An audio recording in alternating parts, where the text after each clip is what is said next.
Dans la région du Hambol, Satama Sokoro et Satama Sokura, deux localités de Dabakala, vont bientôt voir un de leurs plus grands souhaits réalisés. Le président Alassane Ouattara, lors de sa récente visite d'État dans le Hambol, a annoncé le bitumage de la route venant de Boaké et traversant les deux localités. Eugène Atoubé. Satama Sokoro, un visuel à l'entrée de la ville souhaite la bienvenue aux visiteurs.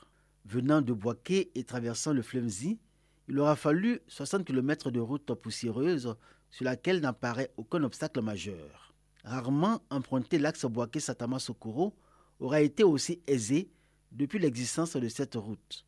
Usagers et populations de Satama Sokoro ont encore le souvenir de leur parcours de combattant. Impraticable. Avec la voiture, vous ne pouvez pas, même les 4x4 ne pouvaient pas. C'est les voies qui ont été abandonnées depuis plusieurs années, on ne sait pas. 20 à l'heure, 30 à l'heure. On n'est même pas voulu arriver même 50 à l'heure, 40 à l'heure. Vraiment, c'est même chose. Ça nous fatigue. En dépit de la difficulté d'accès à leur village, c'est toujours le cœur empli de joie que les filles, fils et cadres de Satama Sokoro retournent chez eux. Un retour chez soi, pas souvent fréquent, mais toujours favorisé par la survenue d'événements heureux, comme lors de la visite du président de la République Alassane Ouattara dans cette localité. Ce jour du 29 novembre, Satama Sokoro a fait montre d'une mobilisation exceptionnelle, comparable à la période durant laquelle, chaque année, depuis 2016, Satama Sokoro accueille son festival annuel, le Djamala Koya. Satama Sokoro, à ce moment particulier, devient le lieu de convergence de ces filles, fils et cadres, venus communier à la faveur des mariages collectifs. C'est notre village. Il faut être fier de ton village, quel que soit l'axe qui vient chez toi. Donc on a vu tous nos sœurs à venir au village, à assister au Djamala Koya. On veut vraiment qu'on nous aide pour la route. C'est un peu à l'image du Pakunu, en pays baoulé, disons. Nous avons voulu mettre en relief, en exergue, la culture Djamala. Le festival Djamala Koya est pour Satama Sokoro un moyen de défense et d'illustration de la culture Djamala. Ce peuple est réparti dans deux sous-préfectures, à savoir Satama Sokoro et Satama Sokura, la petite sœur, selon les populations de Sokoro. Les deux localités ont toujours entretenu des rapports de saine concurrence. Satama Sokura est une petite ville paisible où les populations sont encore confrontées à de nombreux manques en termes de développement. Malgré l'existence d'infrastructures socio-économiques de base, la vie y est dure et, chose frappante, Satama Sokora n'abrite plus de marché depuis plus de 20 ans. Quand la traite de l'Anakada arrive comme ça, là, les coupeurs de route prennent la route.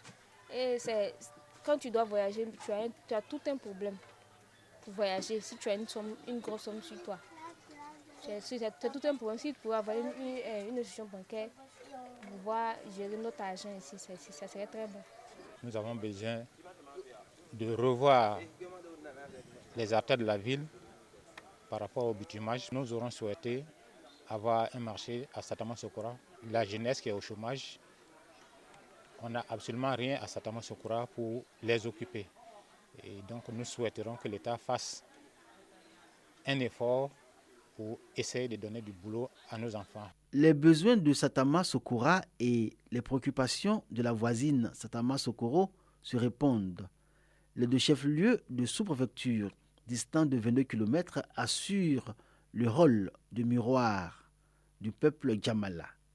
Les Djamala autochtones misent sur les valeurs d'union, de solidarité et de cohésion autant que sur la responsabilité de la jeunesse pour impulser le développement de tous les villages qu'ils peuplent et aussi être acteurs participant au développement de la région du Hambol dont ils font partie. Toujours sur le ton de cette vieille et saine concurrence entretenue depuis toujours par les deux chefs-lieux de sous-préfecture. C'est ceux qui ont construit Satama Sokoro qui sont encore venus construire Satama Sokora. Donc c'est dire que c'est la même famille, mais chacun veut aller de l'avant. C'est le développement que chacun de nous cherche. Par la rivalité entre Satama et Sokora, on a essayé de nous battre. Donc je demande aux jeunes aussi aujourd'hui, beaucoup doivent rester pour se reconvertir. L'agriculture peut nous nourrir, l'élevage peut nous nourrir. L'optimisation des ressources pour les jeunes à savoir leur donner des opportunités d'emploi, surtout lutter efficacement contre l'exode rural. Si ces conditions sont remplies, je pense que nous pouvons aller à l'émergence avec nos concitoyens. La route précède le développement. Vérité bien d'actualité dans les campements, villages et hameaux que peuplent les Djamala.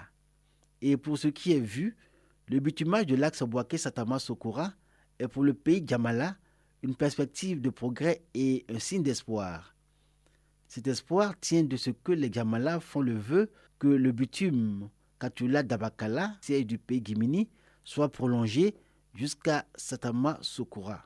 Cela permettra le désenclavement du pays Djamala et pourra rendre encore plus facile les relations de tous ordres entre les peuples Guimini et Djamala. Tout comme